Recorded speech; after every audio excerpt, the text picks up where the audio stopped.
Welcome back, ladies and gentlemen. It's time for day number 2 here of the WCS 2018 Global Finals as we are about to begin our Groups C and D stage here between our, obviously, top 16 players that have been able to make it all the way to the Global Finals as a whole. My name's Kyle Aris. Apparently, I can't pronounce it. And to my left-hand side, I do have Pig, I have In Control, and I have Artosis. Gentlemen, yesterday, we had a bit of an up and down, a topsy-turvy day, realistically speaking. We expected a bit more fight out of some players. However, Cyril kind of came along and bopped some nerds. Yeah, the story we went into yesterday with was we've got these two beasts, the guy who dominated Korea, the guy who dominated the WCS circuit.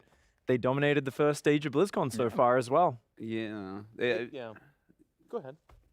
I mean, it was it was almost too much. It was like Cyril and Maru are too good at this point. Did we expect more out of the other players, or do we expect less out of the two best players in the world? First games are tough as well. Like anytime you sit down, you're preparing for a matchup for a long time. These guys have known who they're playing for a very long time. Not to make it sound like they were nervous and there's butterflies everywhere or whatever, but this is everything elevated, so it is its own animal. Like qualifying for BlizzCon is not the same as playing at a WCS stop or even a GSL, which has all the prestige in the world. It's still not the same. So a lot of that was at play.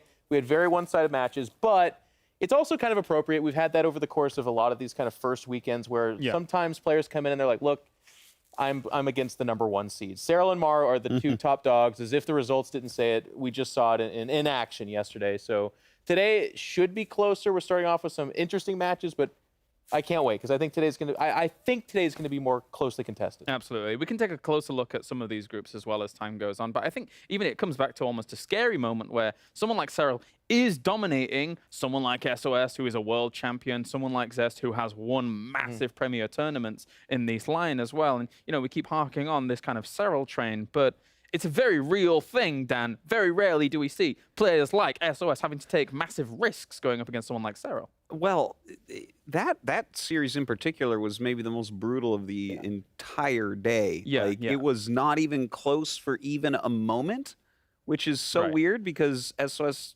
is a two-time world champion. But yeah. We can talk about it a little bit more in a moment. For now, let's focus on Group A, though, of course, because we do have, you know, Maru, who did very well himself whilst going through yesterday as well, especially kind of going up towards against Neeb towards the very end of that group. Pig, Maru looking good. Yeah, Maru looked fantastic. You know, it was not quite as clean as when he swept Neeb in the GSL, but, you know, there's a bit more of a fight, but it was still very convincing. Yeah. The Neeb-TY match there was the exciting one. It was a 2-1. Neeb definitely stepped it up. In a way, he repeated his score from his GSL match with TY. You know, managed to get that 2-1 edge. But I think that was a couple of nice Protoss vs. Terran matches for sure. I like what Wax Angel actually said. He tweeted this out about the Neeb result. Like him beating TY a year or two ago would be like earth-shattering, awesome, amazing news. Yes. But we live in this different world where we kind of expect a little bit of that from Neeb, even against a player like TY, but then also the Koreans have been caught up to, and we've seen a couple comments of that actually yesterday as well. It was again Wax Angel getting some of these awesome quotes from these Korean players where they're like, I don't know if we got worse or they got better or a mixture of the two, but this is more competitive. So it is kind of a fun element that way. What's your opinion on that, Dan? Do you think that it's kind of a bit of both? What's your thoughts? Well, no. I mean, they're practicing all the time. This is like the dumbest thing that people like to bring up, and they're like, well, the Koreans have gotten worse. No, they play every day and practice very hard. They are actually improving all the time. Now, the non-Koreans obviously have closed the gap significantly, and I think we saw Zest quote yesterday where it's like, everyone is dangerous here. Absolutely. Yeah.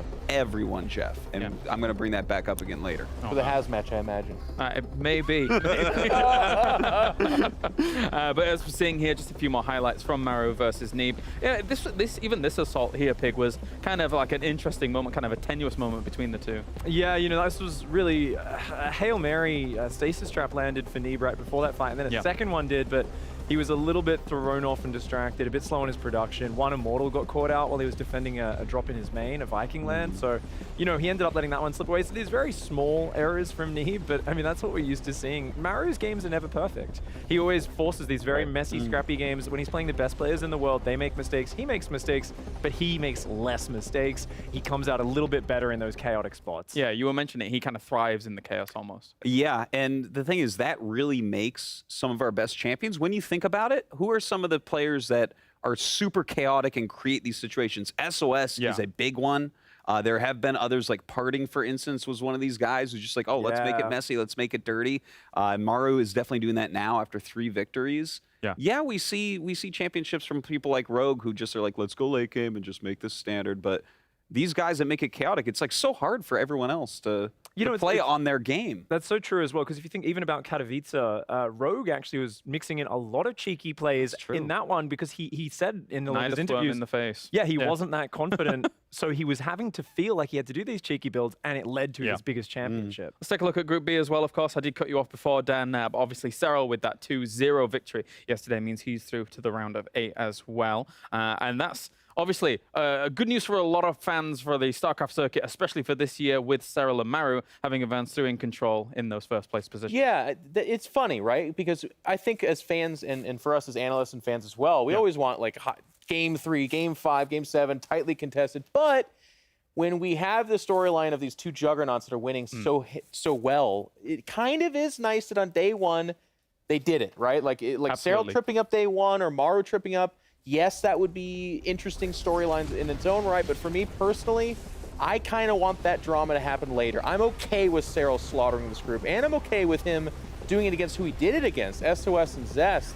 He made that was 2 of the most one-sided matches in the day, and it was a non-Korean from Finland taking on 2 guys who have won hundreds of thousands of dollars and have played on the biggest stages, and as Artosis said, won multiple world championships, and he made them look like clowns. Absolutely. I mean, I would even make the comparison of, you think back to a 2017 WCS group stage, you think back to a 2016, and you would say, okay, that looks like Serral as a Korean going up against some of our non-Koreans in those kind of group stages where, you know, that Korean would make some of the non-Koreans Serral made like them look like chuckleheads. I'm going to come out and say it. Chuckleheads. I think that's the time to use that phrase. It was there a little bit. Yeah, some of these games, some of these matches reminded me of the 2016 Beyond versus Violet match where I just watched that. And I was like, or a laser. That was a laser versus TY, right? Those were a couple matches where it's like, are we supposed to have anything this one-sided at the World Championship? But again, here we have it. And it's not like these Korean, it's the Koreans on the Korean end having it happen to them from a foreigner? Oh my God. And they're still alive, by the way. That's the kind of fun part of this format. It's Sunday that we get to see, does Zest and SOS take this and does it become a bee in their bonnet where they're like, well, that's never happening again? Or do they fade out and we think about them only next year?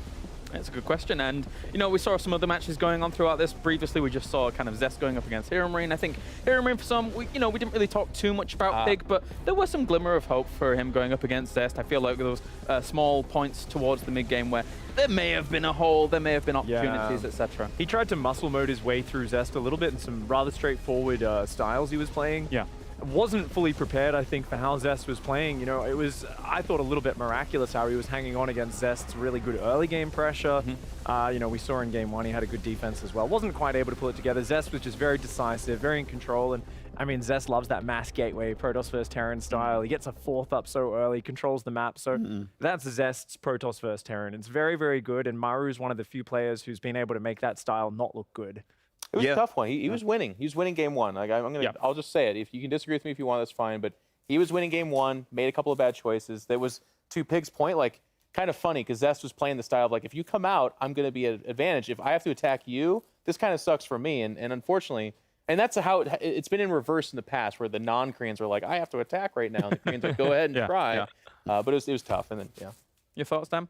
You know, I'm still very excited for the rest of the group. I know that Serral and Maru kind of dominated so hard that that's really the story we're looking at.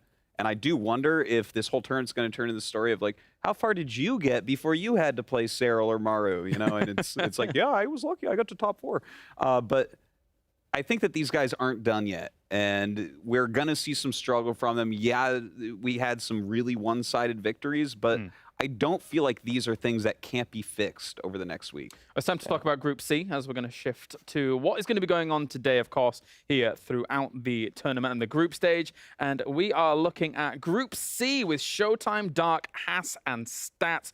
Some big heavyweight contenders in here when it comes to Dark and Stats, I think. Yeah, these guys are definitely... We're waiting, Jeff. We're waiting. I know. Some very strong players, of course, the Silver Surfers. You know, a lot of second places between them all. Yeah. A little bit of history between a few of these players as well. Of course, you know, Showtime has had these flashes of brilliance this year. After a rough 2017, let's not mince words. He had a really bad 2017 after a great 2016. So he's coming back strong this year. He hasn't been able to knock Serral off his horse by any means, so he's definitely in his shadow. But Showtime is one of those hopes, and Dark there, the foreigner killer, of course, is the guy who's like just so scary against all these players, right, but especially as Showtime, that's the big challenge for him. Take a look at Group D as well here that we're going to be looking at today with Special, Rogue, Nurtio, and Classic coming into this group. In control, what are your thoughts? This is a very interesting group. I think it's one of the worst groups for the non-Koreans, and I'm not even saying that because I think Special and Nurtio are the least skilled of the non-Koreans, something like that. I just think it's a group uniquely set up to be kind of bad for them. We were talking to players like Lambo and some of these guys, and they were saying that Special has special builds for his match against Rogue. Imagine that. I just think how special, like when Special has special builds, they're TVZ special builds in Korea. So it's like, well, it's all Rogue faces, so it'll be tough. But this group, I think the two Koreans are squarely the most favored to come out, and it's unfortunate to say that, but Dan? Yeah, I can't really disagree with that assessment. I mean, it's a tough one. I don't feel like this was the best year for Nurtio and Special. You know, I look back and I'm like, oh, 2016 was Nurtio's year. He was fantastic. Last year was Special's year. He was fantastic. You know, these players, they're still definitely some of the top, but they aren't like a Neeb, a Serral, even a Showtime right now, where I look at them as real contenders to get deep. And the only thing I would add to that is I think stylistically, like, Nurtio is extremely skilled, but he's not one of the players who, like, when he feels like he's playing someone better, he's gonna like clamp down and do something weird against them. Right. He's just gonna macro it out, defend, and play better. But he's going up against two guys that like squarely are like that's all they want. Yes. They don't want the game to get weird. So it's kind of like that's terrible for them.